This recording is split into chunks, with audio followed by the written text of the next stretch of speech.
Here's your Storm Track 7 forecast. I'm Storm Track 7 meteorologist Danny Cassidy. It was quite the mild day to wrap up the weekend, and now things are going to get a little bit more fall-like, and not only fall-like, but near winter-like. Overall tonight, low temperatures will be on the mild side. We'll be in the mid to upper 30s, a little 40 there in Iowa City and Washington.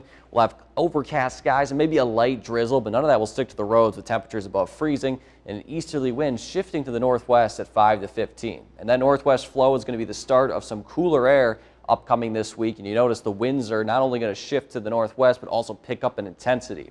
Sustained winds around 10 to 20. We'll have gusts up to 30. So yeah, it's going to get a whole lot colder around here. And in fact, for tomorrow in particular, it's actually going to be warmer for the night hours than it is the daytime hours, because that cold front is going to be bringing in colder air as the day progresses. So you wake up tomorrow morning, we'll be in the upper 20s and low 30s, wind about 15 miles per hour.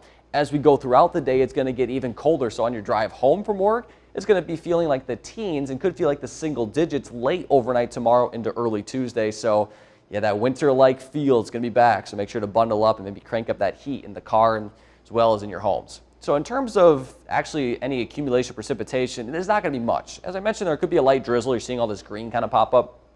But as I mentioned, none of that should actually fall or I should say, should stick as it falls. Tomorrow morning, we could see maybe a little bit of a stray flake or a stray shower. Most of that chance, though, should end by noon. And then after that, maybe even see some sunshine to wrap up our Monday. Overall tomorrow, though, with it getting colder, with a wind chill decreasing, that means the temperatures obviously are also decreasing as well. We'll hit our highs early in the morning, then these temperatures will actually decrease throughout the afternoon hours. Mostly cloudy skies, and that biggest thing is going to be the wind gusting up to 30. Of course, it is Thanksgiving week, and many of you may be traveling not only across the upper Midwest, but the entire country. So we're just going to focus on the upper Midwest for now, at least for a travel forecast for driving, just to show you what's to impact us, as well as obviously if you're staying home here in the state of Iowa.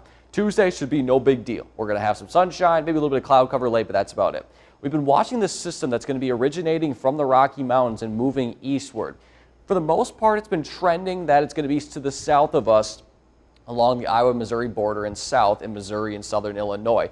Yesterday, we have this thing called kind of the windshield wiper effect with these models where sometimes it kind of runs back and forth. This time compared to yesterday, we have it actually all staying to the south. You notice all of it, not only that, but staying as rain, as temperatures on Wednesday are going to be in the upper 30s and low 40s. We'll keep an eye on this, though, again, if it does shift anywhere back to the north, but it looks like things are trending a little bit more downward compared to yesterday. Here's Wednesday night. So if you are traveling south and east, be mindful that, yeah, it is going to be a little bit treacherous if you have to travel. North and west, I don't think should be any big deal, especially the farther north you go. I think most of that should stay to the south, but as always, keep up to date on the forecast, obviously on air and with the Storm Track 7 weather app. As we go through Thanksgiving, it does look dry locally here. You notice all that snow is well off to the east there in Michigan and beyond. So I think Thanksgiving travel the day of should be okay.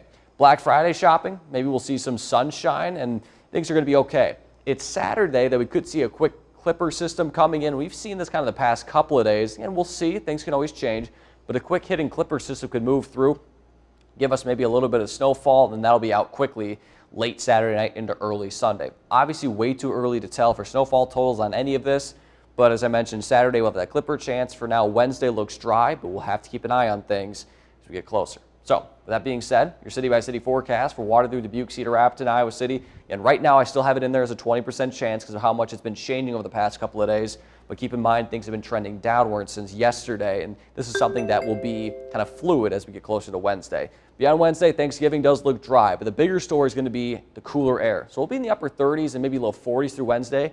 Not too shabby. That's kind of seasonal. Thanksgiving will be chilly, upper 20s and low 30s for temperatures, with wind chills in the upper teens and low 20s.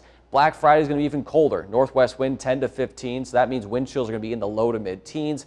Then for Saturday, there's that clipper system, even colder with highs in the low to mid 20s, and then again that 10 to 15 wind. Start of December, highs in the upper teens and low 20s. Keep that strong northwest flow and low temperatures. Yeah, that's a 6 right there, single digits there. That continues into Monday and Tuesday, then maybe a little bit of a warm-up, but the end of November into early December is going to be pretty cold here in eastern Iowa.